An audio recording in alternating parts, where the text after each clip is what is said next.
30-day window, then they just present the cards to the NLRB and you lost your CIU status. You're now under the IBW. So there's some ways around it.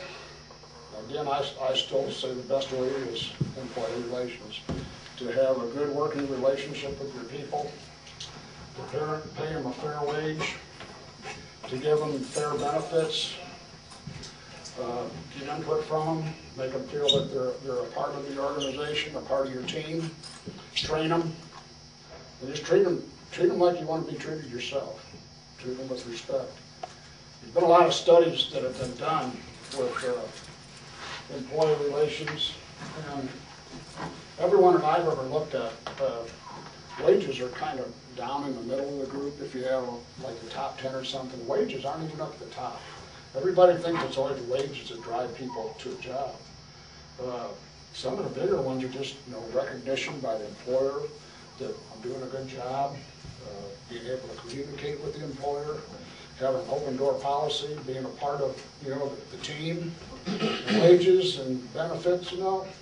It's important to them, but it's not at the top of the list. Just treating the people right is what they want. My company, right now, I feel safe with the employees that I have. One thing that you have to watch out for is a turnaround in employees, with employees that come and go. Labor unions are going to recognize that. They're going to see that. If you're having a turnover of employees, they're going to think, okay, there's a reason for employee turnover. Something's wrong in that company. And they're going to target that company because they know it's an easy target. If there's a lot of turnover, people are coming and going, they can keep track of that stuff easy enough. They'll think you're an easy target, which you probably are. So there's lots of things that you can do as an employer. There's lots of training that's available for business administration type things. There's online stuff that the IEC offers through education. Got the air conditioner? Not sure. Is it that bad? Fixing a crankshaft down there or something. Wow, that's some tough stuff there. The IEC has a lot of things available to help you as contractors. I try to promote the IEC as much as I can. If you're already a member of IEC, you know the value of it, you know the benefits of it. If you're not a member of IEC yet, there's a lot of value in being in an organization like this. Part of it is just being able to sit down in a group of people that think like you do, like tonight, network with them. You'll find out, okay, I'm not the only one that's got that problem. There's other people that are facing that problem. And a lot of times we're competitors in the business market, but we can be friendly competitors. Not that we have to share a lot of information with everybody, but we can share things with one another as far as what problems you're having. If you have a problem with an inspector, everybody gets along perfect up here. You're boring. If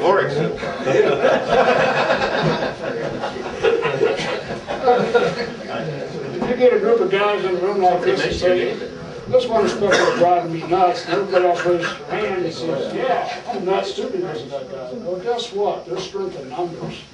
You can go to the local authority having jurisdiction, whoever runs that particular division, and say, hey, we got a problem with this guy. I mean, it's not just me. And that happens a lot with inspectors. You can just rub each other in the wrong way. It's a personal thing between two people. But when the whole group's having a problem, you can stand up and say, let's go do something about this.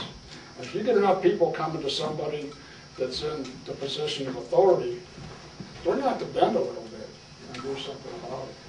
But the IEC offers a lot of educational things that help you as business people. Right now, there's a wealth of information provided by the IEC National on their website concerning the Employee Free Choice Act.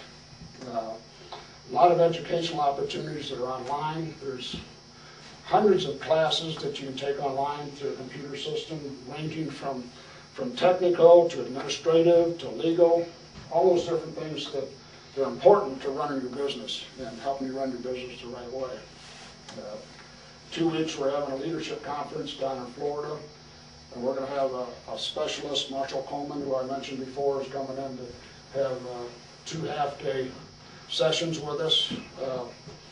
He's going to have a lot of information to pass on to us as far as what we can do to protect ourselves as employers from becoming organized. And that stuff, it'll be available. When we have that, we're going to send a lot of that information out to each chapter. Each chapter have it available so they get out to the contractors. So there's a lot of things that the ISD can do for you.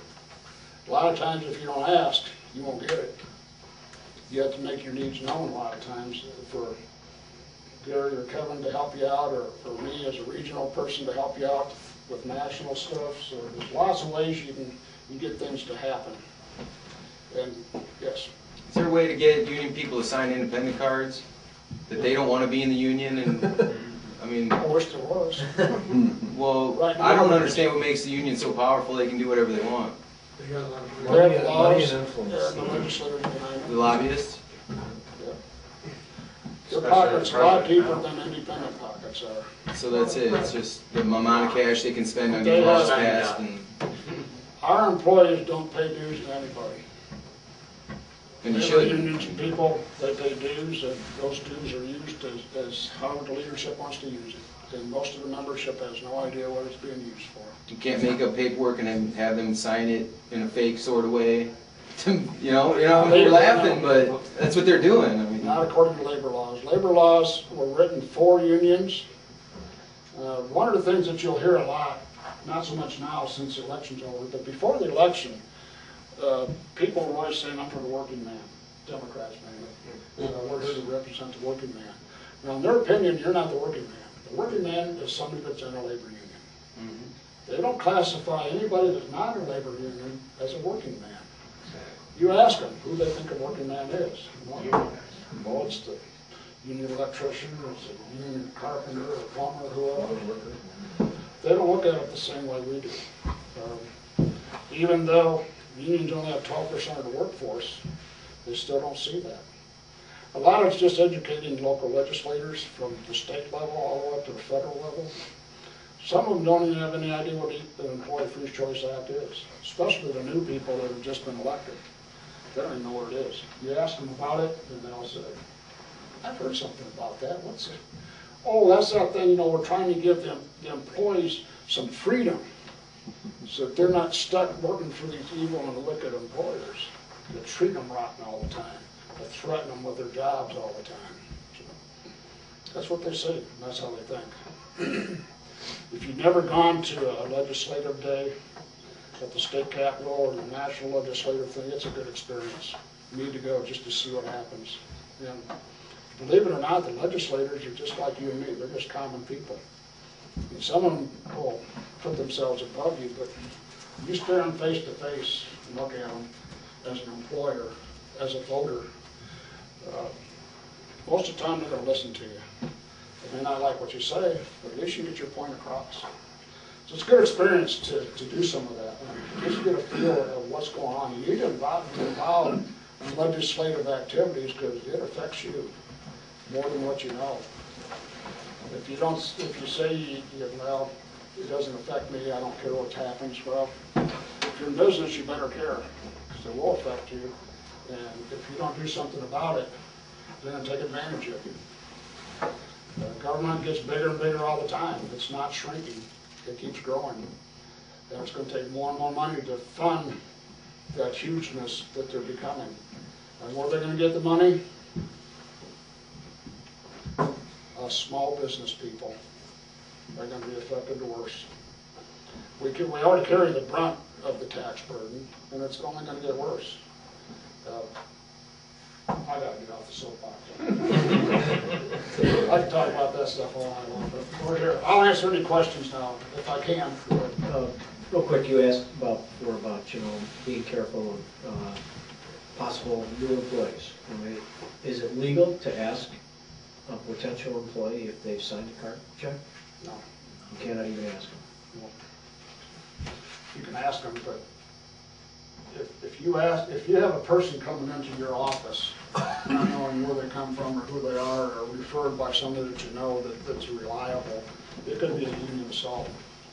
If they come in there and you ask them certain questions, they're going